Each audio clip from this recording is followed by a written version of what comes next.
Buka kita untuk hari pertama Super Weekend ini. Sudah mengudara pesawat pastinya dipersembahkan oleh Tekno Sunhawk kita di match pertama Super Weekend menuju ke area Camp Alpha Kampong. Langsung diisi oleh beberapa pemain Roy, tim Vietnam yang juga cukup menggelegar, cukup mengejutkan penampilannya di season summer.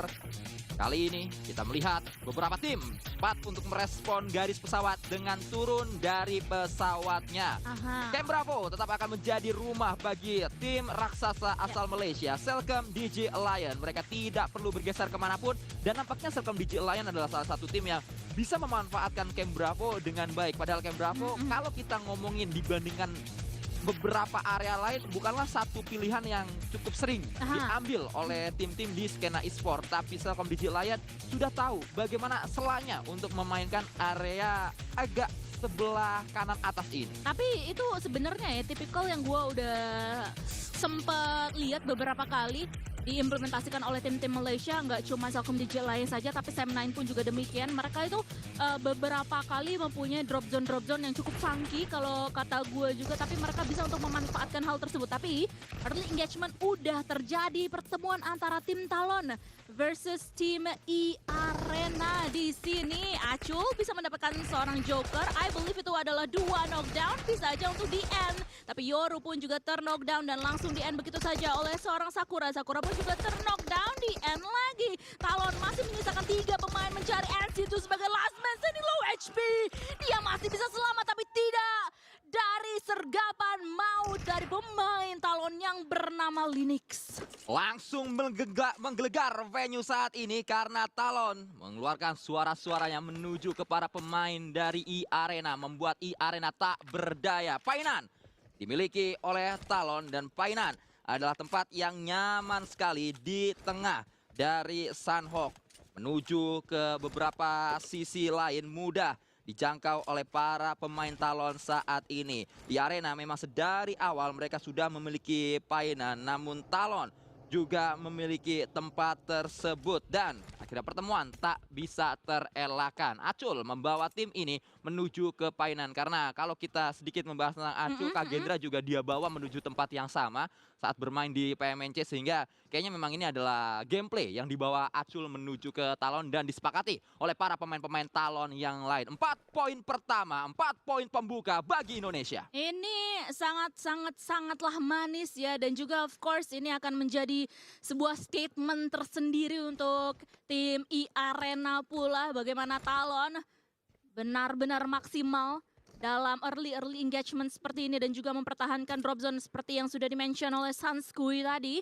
Namun di sisi-sisi yang lainnya, selain pertemuan antara Talon dan juga E-Arena tadi, masih belum ada gesekan yang lain yang terjadi di Sunhawk kali ini, karena emang mereka ini menyebar luasnya cukup seimbang ya. Untuk di semua sisi, Alter Ego pun juga dengan Voin Donkey yang berkali-kali bertegur sapa di bagian Pulau Alpha karena mereka berhasil atau mereka sudah bisa mengamankan Pulau Camp Alpha-nya sendiri untuk tim Alter Ego, terus Hatin untuk tim Voin Donkey sendiri. Cuman early engagement nggak akan terjadi antara mereka berdua, despite sebenarnya circle pertama ini menuju ke arah bagian kanan, which sebenarnya menguntungkan satu tim yang tadi disebutkan oleh Sansku juga, yakni dari Celcom DJ Alliance, karena Camp Bravo masih berada di bagian dalam dari zona dan nggak butuh kemana-mana sebenarnya untuk tim Celcom DJ Alliance untuk di menit-menit awal seperti ini. Dan seperti yang tadi gue sempat mention, mungkin gue mau melanjutkan ya pembahasan mengenai beberapa drop zone,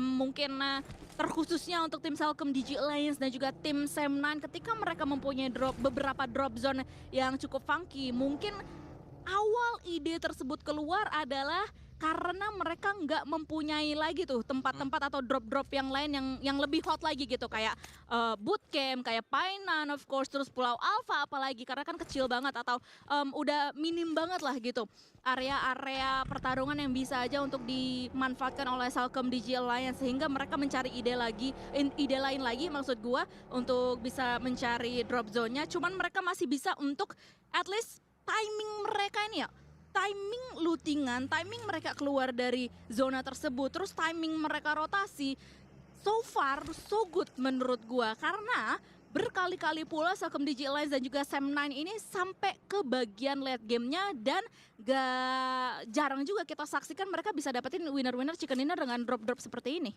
Untuk Selcom Digi Alliance sebenarnya masih lumayan logis untuk mereka mengambil Camp Bravo karena itu ada di Pulau B, pulau yang paling besar yang ada di Sunhawk. Namun bagi Sam9 yang mengambil Nakam dan juga Same ada di Pulau C, ada sesuatu yang sebenarnya agak riskan sekali karena presentase zona menuju Pulau C sangat kecil saat kita melihat turnamen PUBG Mobile. Dan kenapa Sam9 berada di Same Nakam? Salah satu alasannya saat mereka mendatangkan IGL asal Indonesia yaitu Boboho. Sebelumnya Same Nakam diisi oleh MRPX yang juga dalangnya adalah Boboho. Namun saat ini kita melihat di saat Jimmy mendapatkan satu elim pembuka, Crown Elimination terbuka. Satu tetesan pertama masuk menuju rekening dari Selcom Digi Alliance. Ini baru awal-awal udah mulai banyak eliminasi poin ya yang sudah dikantongi oleh tim-tim di sini karena memang mengingat ini masih Sunhawk dan pastinya keep in mind untuk kita semua semakin banyak poin yang mereka kantongi semakin tinggi juga match point untuk esok hari. Tapi kali ini Sam9 bertegur sapa dengan tim BTR karena dalam perjalanan mereka rotasi mereka dihalau perjalanannya oleh BTR. Maka Bigetron tidak hanya selesai di sana, Federales terus memberikan tekanan tapi apa daya ternyata Federales harus tumbang terlebih dahulu. Bergerak menuju ke area berbeda. Kenny melemparkan sebuah granat, mempersiapkan dengan begitu matang, akan dilemparkan saat lagi. Inilah dia momen yang mendebarkan dan Federales mudah untuk dijangkau dengan granat tersebut. Kabur dua pemain Bigetron adalah upaya yang dilakukan oleh mereka dan granat kembali memberikan satu tekanan, tumbang lagi snap kali ini. Dua granat dari Kenny on point semua. Oh my god, tapi Kenny tinggal sendirian saja, last man standing seperti Hachi, sebatang kara. Dan pastinya dia gak akan luput dari atensi tim-tim yang lainnya. Namun ternyata di sisi yang lain pula ada beberapa pemain Rezi salah satunya yang ditumbangkan. BTR pun juga I believe hanya meninggalkan satu pemain terakhir. Ya, sebuah hal yang di luar dugaan Bigetron. Terlalu mudah tadi pemain-pemainnya dijangkau dan terlalu mudah untuk mereka dikuliti satu persatu hilang menuju ke lobby. Misalkan yang terakhir, Zona kembali menuju ke sebelah kanan. Camp Bravo yang awalnya cukup remeh saat ini menjadi emas berlian permata yang dimiliki oleh Selcom Digi Alliance dan harganya cukup mahal. Roy pun juga sebenarnya kayak gitu ya. Waduh, King Roy kita coy. Yang dimana untuk sementara waktu masih berada di posisi yang ke-13. Cuman karena memang seperti yang tadi sudah dimention oleh Sanskoy, zona masih terus-terusan menuju ke arah bagian timur. Sehingga gesekan-gesekan yang mungkin terjadi di bagian barat ini akan kita saksikan dalam beberapa saat lagi. Karena pastinya kalian harus mengingat bagaimana drop antara Alter Ego dan juga Voindang yang tadi gue sempat sebutkan juga berada berdekat-dekatan. Gak cuma mereka berdua aja, tapi Boom Esports yang kali ini kalian saksikan posisinya mereka kan juga dari bagian atas ya gitu. Jadi dengan circle yang seperti ini, chance mereka untuk bertemu satu sama lain ini gak terlalu kecil. Kan Event Anniversary Mythic Forge sudah hadir. Super Deal, progres pembuatan jadi double. Emblem Mythic makin ekonomis. Dan tukerin sama item Mythic favoritmu. Tekan di sini, membuka laman terus berupaya untuk menggunakan kendaraan terlebih dahulu.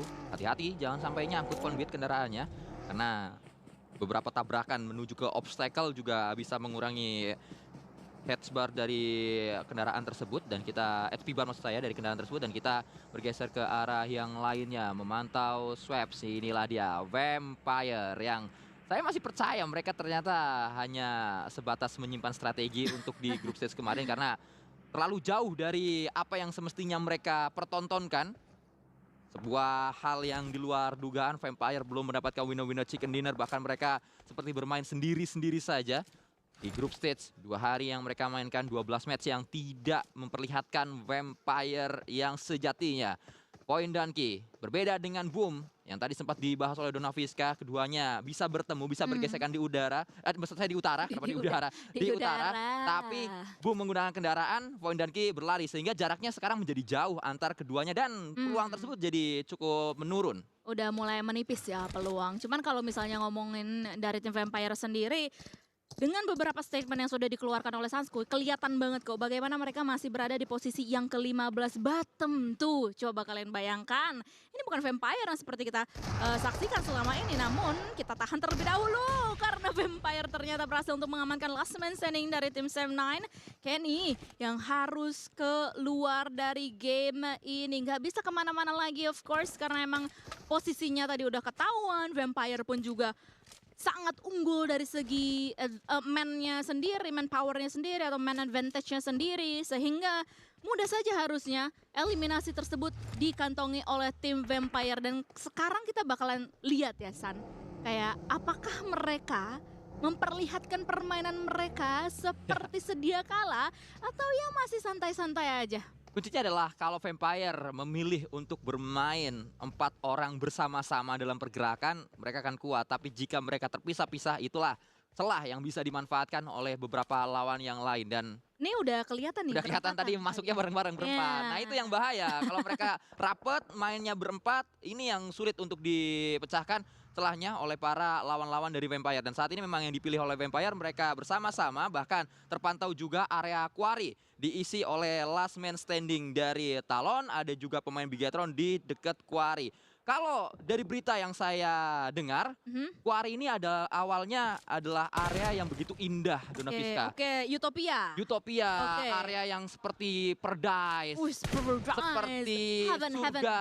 Heaven on Namun nampaknya pemerintah Sanhok memilih tempat tersebut dijadikan tambang. Oh gitu. Sehingga memang akhirnya terbengkalai dan sekarang tidak ada penghuninya. Padahal awalnya indah sekali area Sanhok tersebut, yaitu di Quarry. Sangat disayangkan karena kawan saya bernama Jessica Jelly Azali itu belum pernah ke sana loh, ke Quarry. Sangat disayangkan. Beliau pengen banget ke Quarry. Tapi sudah rusak duluan karena dijadikan tambang. Benar. Area Quarry di Sanhok di PUBG Mobile itu adalah satu hal yang memang menjadi legenda tersendiri. Benar, karena sebenarnya ya untuk menuju ke arah Quarry ini nggak terlalu gampang. Betul, Karena kan obstacle-nya tuh banyak banget Ya. gitu. Kalian bisa lihat bagaimana tirennya ini bergejolak juga. Terus mahal lagi sebenarnya ongkos untuk ke arah Quarry. Sayangnya memang kita tidak pernah melihat Quarry di saat sebelum dijadikan area tambang. Padahal kalau memang ternyata dijadikan tempat wisata akan lebih menjanjikan itu tempat. Menjanjikan Jujur, banget, Quarry jujur. dijadiin wisata sih banyak yang mau ke situ, jujur. Kalau Jujur. infrastrukturnya bagus. Iya, tapi anyway kita akan melihat terlebih dahulu pertemuan antara tim Todak dan juga tim MHC. Dar-der-dor saja dua pemain tersisa dari tim MHC akan mencari pemain-pemain yang tersisa dari tim Todak. Satu yang masih sehat walafiat. Ternyata dijadikan dua. Brian berhasil heal up tapi low HP lagi. Dian begitu saja oleh tim MHC yang masih menyisakan dua pemain untuk saat ini. Dan kayaknya tim Todak harus keluar dari game ini. Lalu mudah Todak untuk pulang karena kalau kita membahas Todak selama 12 game yang mereka mainkan di group stage, mereka berhasil mengumpulkan 102 poin dan bertengger di posisi nomor 2. Namun saat ini kita melihat mereka hanya punya 2 poin di match pembuka. Ini adalah sinyal bahaya bagi Todak. Tidak boleh mereka kembali menuju ke tidak konsistennya seperti penyakit yang selama ini mereka rasakan. Iya, kalau misalnya roller coaster ini lagi turun lagi ya. Untuk mungkin nanti mereka akan naik lebih tinggi lagi. Cuman kita akan update terlebih dahulu mengenai posisi poin dan kita tadi sempat kelihatan oleh beberapa pemain dari tim Bumi Sports dan Konslet pun juga demikian. Kelihatan oleh Lamborghini dari Xavier dan DN menjadikan eliminasi poin menuju ke arah mereka dan juga MEC ternyata yang juga mempunyai angle menuju ke arah mereka. Memantau saja Voke. Saat ini 100% kita melihat fight akan segera terjadi. Cloud, satu pemainnya melakukan sebuah pendekatan menuju ke Selcom DJ Lion dan tembakan dilakukan. Redface kembali mendobrak namun Redface juga tumbang. Ada backup di belakang. 1 melawan 1 akan terjadi di sana. Sama-sama knockdown. Siapa yang akan lebih cepat melakukan respon? Namun ternyata Selcom DJ Lion juga memiliki pemain yang lainnya. Sudah mulai merapat. Backupnya cepat didatangkan oleh Selcom DJ Lion. Sementara Cloud tidak terlihat. Ada pemain-pemain yang membantu Redface di sana. Iya, ini ya awkward banget sih posisi dari pemain-pemain dari Cloud dan menambahkan red face untuk kedua kalinya karena memang mereka berjibaku di bagian pinggiran blue zone.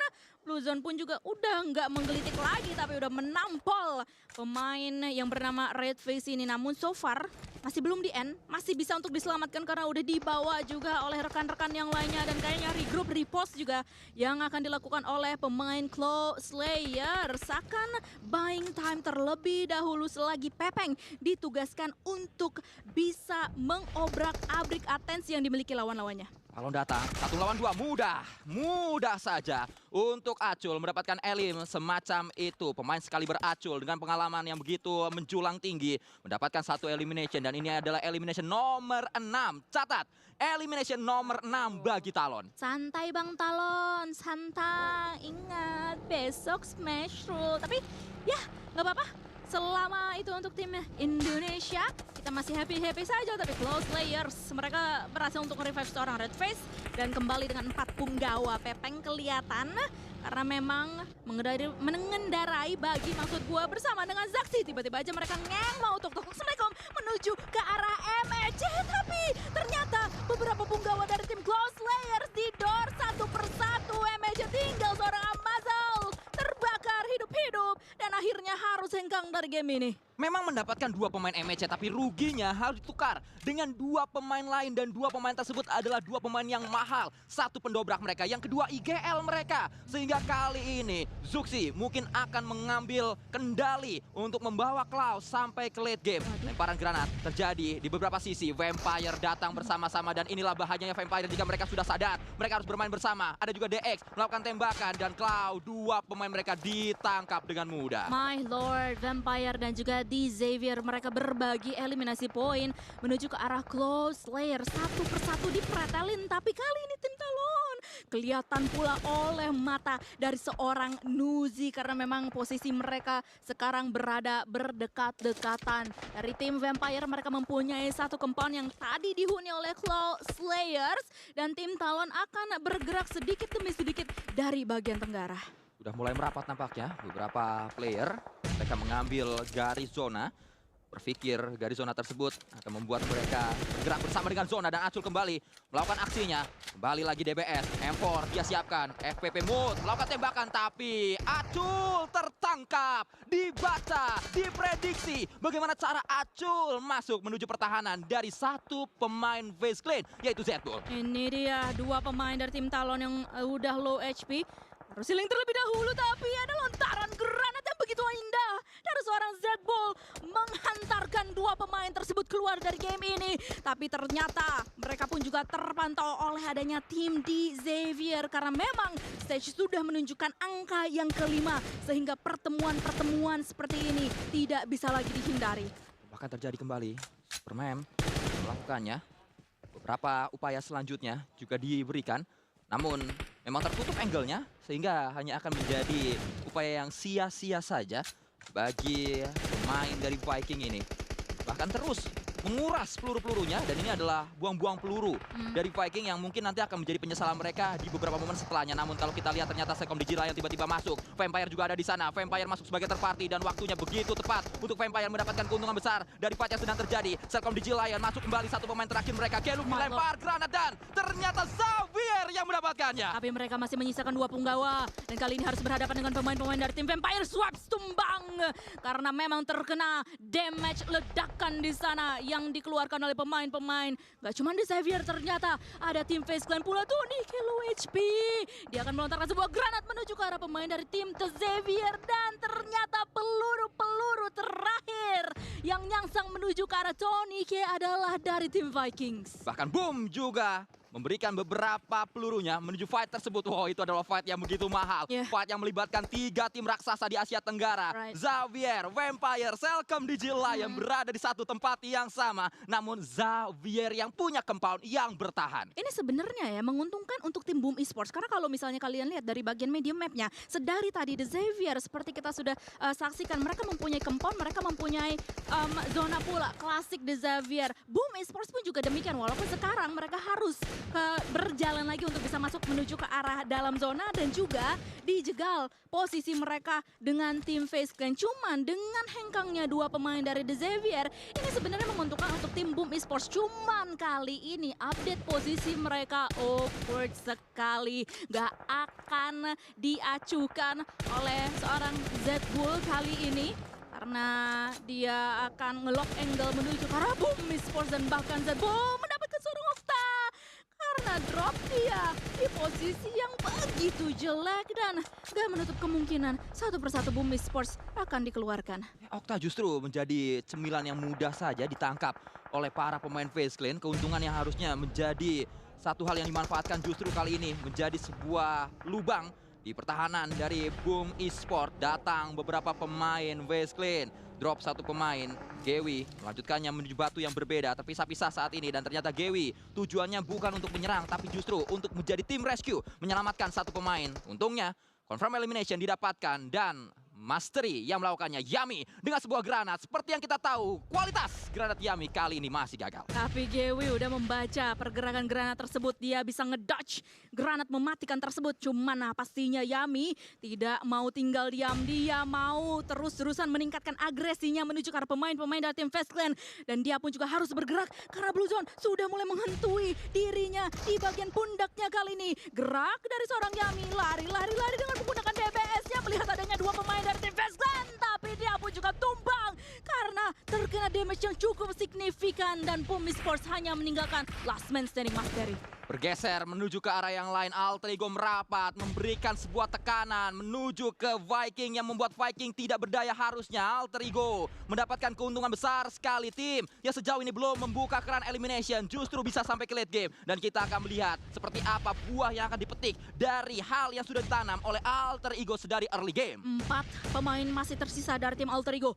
Cuman tadi si Mas Eri sebagai last man standing, dia ngedownload informasi yang dikirimkan oleh seorang Yami dengan begitu baik. Sehingga lontaran granatnya maksimal banget dan berhasil untuk memulangkan pemain-pemain dari tim Face Clan. Tapi kali ini adalah aksi dari last man standing dari tim BTR Federales. Oh my god, what a nasty nade yang datang dari dirimu. Dan dia nggak mau bertinggal diam saja, tapi karena memang tinggal sendirian dan adanya Blue Zone sehingga dia juga harus keluar dari game ini. Alter Ego adalah tim Indonesia yang belum mendapatkan winner chicken dinner di 12 game pertamanya di group stage. Namun saat ini peluang tersebut lambung tinggi untuk Alter Ego mendapatkan winner chicken dinner. Late game didapatkan oleh Alter Ego. Sementara itu di tempat yang berbeda nampaknya Xavier mengumpulkan 10 elimination, namun tinggal menunggu waktu saja untuk Alter Ego mendapatkan winner chicken dinner pertamanya di season summer 2025. Congratulations Alter